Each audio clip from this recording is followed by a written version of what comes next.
Dr. Stewart and Cyril Marcus lived eerily parallel lives until their simultaneous deaths in 1975. Hey everybody, what's up and welcome back. If you're new here, I'm Liz, and today we're going to be talking about the true crime case that inspired the movie Dead Ringers.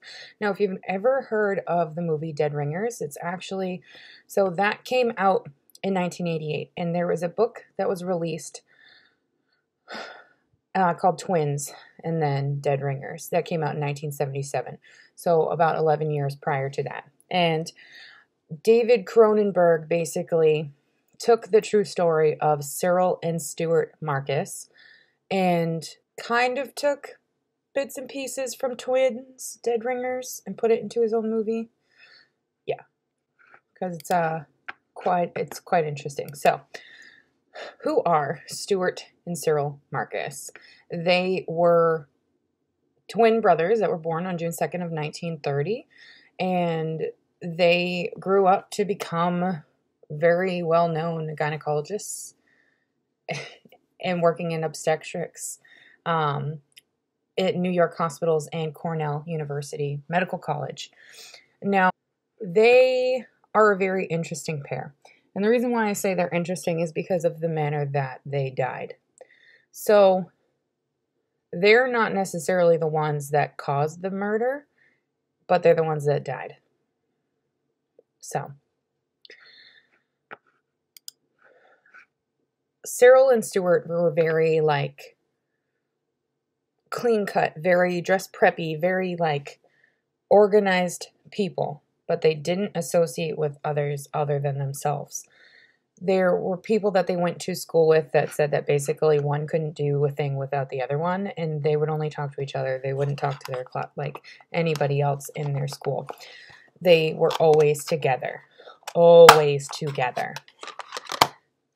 They graduated high school together. They went to the same college together. They were in the same fraternity together. They went to the same medical college together. Same place for their residency and their internship. Literally did everything together. Absolutely everything together. And when they were in medical school, they even shared the same cadaver. Which, I mean, I get the whole twin thing, but man, you're going to share your own shit with one another, and they held the same academic honors too while they were in college. That's pretty intense. So there was only one person ever that attempted to separate the twins, and that was their mentor, who coincidentally actually delivered them at birth, and his name is Dr. Alan Guttmacher, and he was a director of gynecology at Mount Sinai, where the Marcus twins actually did their residency. So Dr. Guttmacher studied twins apart from his gynecological practice. He recognized that there was a risk in identical twins' lives, or just twins' lives. And he said that all separate twins and identical twins may be kind of thought of as monsters who have escaped the various stages of being a monster themselves.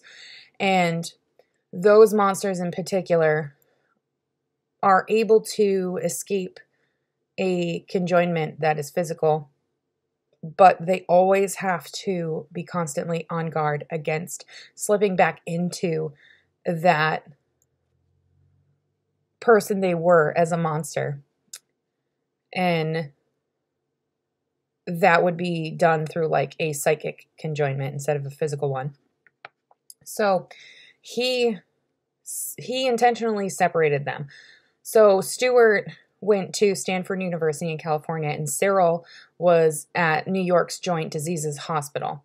Now, that separation is clouded in mystery because it lasted about 1 to 3 years before they reunited at the New York hospital.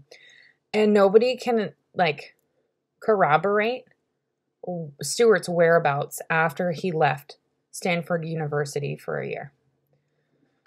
Nobody knows what happens. And the Marcus twins themselves were regarded at like to be fertility gods. And this all came crumbling down due to their addiction to barbiturates. And if you don't know what barbiturates is, it's basically more of a powerful drug than heroin. So Dr. Guttmacher's theory basically came to life. So they separated, but they came back to one another, and their conjoinment was there, not in a physical form, but in a an emotional and mental form. And after this is when they dove into their addiction, and they ended up dying under peculiar circumstances inside of the Upper East Side apartment of Cyril Marcus. Here's the thing, though. They didn't find any sign of barbiturates in their systems. So on the 17th of July of 1975, this is when the brothers are found dead in Cyril's apartment. And they're found by the janitor of the building, Mr. Tyrrell. Now, Mr. Tyrrell was called because there was a foul smell coming from the 10th floor apartment that belonged to Cyril.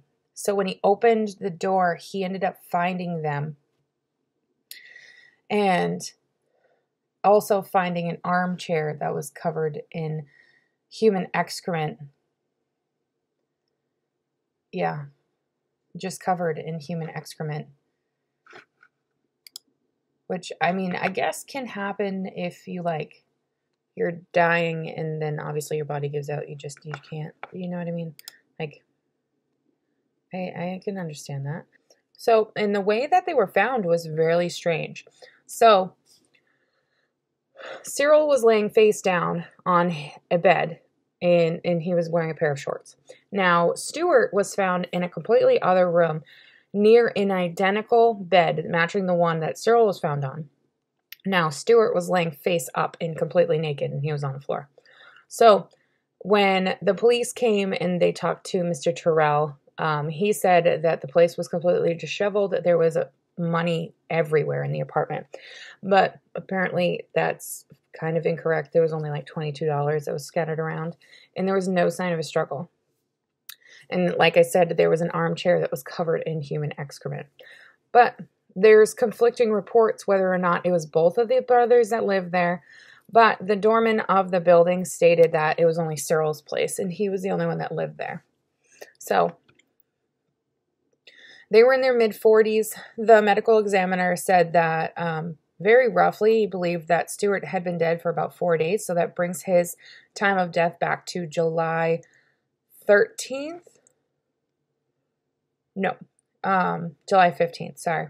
So he died on July 15th. And then Cyril believed that he had only been dead for 2 days. So he had passed away on the 17th. But their deaths were really, really strange because there was no sign of violence. There was no sign of drugs in their system. The ME conducted over 30 different chemical tests on their body, and they still couldn't determine what killed them. Even despite the amount of rubbish in liquor bottles and prescription bottles, there was over 100 different prescription drug bottles in their apartment. So, like I said, there was over 100 different bottles of prescription drugs. So there was no traces of alcohol, barbiturates, narcotics, depressants in their system whatsoever. There was no trace of anything. So nothing really concluded as to what happened. They were both nationally known physicians. They were affiliated with the New York Hospital Cornell Medical Center, which today is now a part of a medical complex that occupies several blocks at 68th and York, and that is the Cornell Medical College and the Sloan Kettering Cancer Center. They also had titles of clinical assistant professors of obstetrics and gynecology, and they were co-directors at the Cornell Hospital's infertility clinic. And they were also published authors with different articles in different medical journals. They were really well known. Really well known. But every time somebody rises to fame, there's always a downfall. Well, there was one. They became addicted to drugs. They became addicted and they didn't know how to kick it. And so in the height of their use, there was a woman that ended up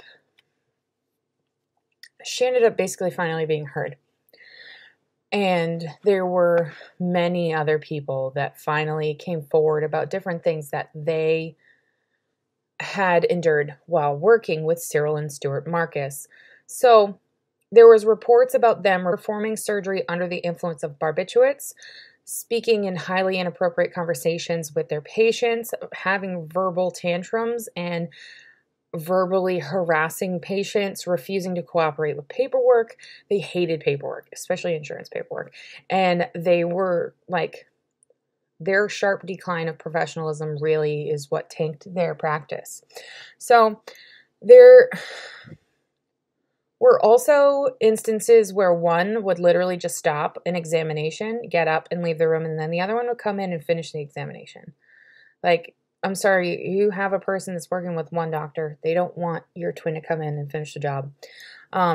There were more like temper tantrums that were reported. Some of them were violent. There was one patient who had been hospitalized towards the end of her pregnancy, and she remembered Cyril, like telling Cyril that the needle in her arm was giving her pain.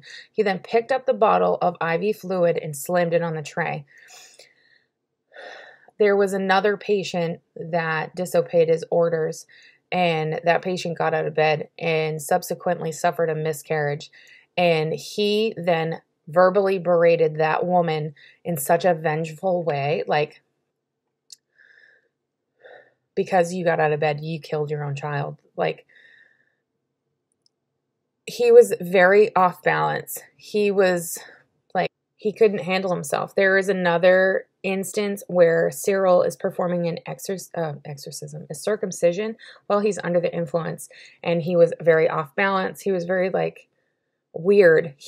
The mom was very frightened for her baby, and she was frightened that he was going to cut off her baby's full penis. And the nurse in there was more horrified when Cyril clamped the baby's penis and began to cut the foreskin using the blunt handle of a bladeless knife.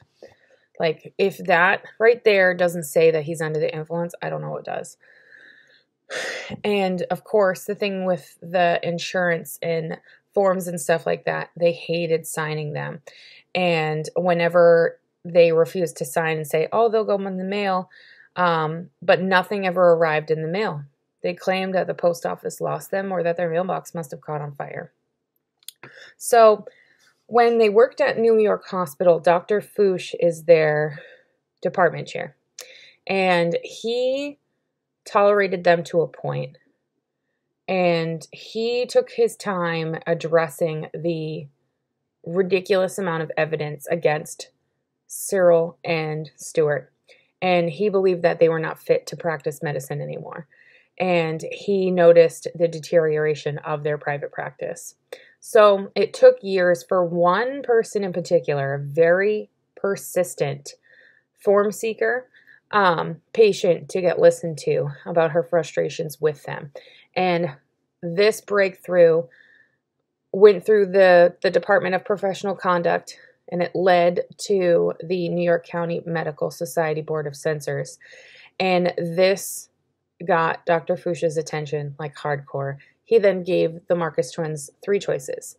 They could take medical leave or an absence. They could voluntarily resign, or he recommended the board to take their license, or that they lose privileges to practice there. So Dr. Fouche allowed them 2 weeks to decide, and when they never came forward with a decision, he gave them an extra 4 days. Ultimately, they were discharged from the hospital. They were no longer allowed to step foot in practice medicine as of July 1st. And it was during this time of when they both ended up basically becoming recluse in Cyril's apartment. And that's what led up to their death. I believe that from the time that they got the ultimatum from Dr. Foosh until they died, they were either on a bender or they were both trying to kick their habit.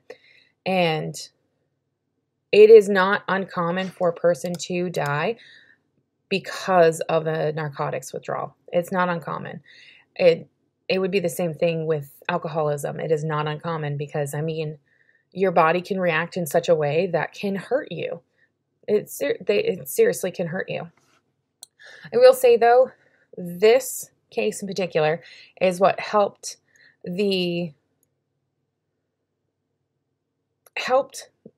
keep doctors accountable for what they're doing. So basically, it put into effect the law that if anybody sees misconduct of any form, they have to report it. And if they don't report it, then they are charged with misconduct charges as well. So this case is what caused those changes for doctors. This case has really changed the way we look at certain doctors, if you will. And I mean, the movie Dead Ringers, there's a part of it that's really far-fetched that is not what happened with Cyril and Marcus. Like, there's a scene where he's like in a Pope's cloak, and it's a good movie. I highly recommend you watch it. But that, my friends, is a true crime case of Cyril and Stewart Marcus and their death. It was ultimately ruled that their death was attributed to narcotics withdrawal, and because there was no other form of violence found, there was no sign of a struggle, nobody burgled the apartment, like, there was nothing. Absolutely nothing. So I hope you guys enjoyed today's true crime case. If you did, hit that like button. Don't forget to subscribe, turn your bell notification on all, and I'll see you guys in tomorrow's video. Bye, you guys.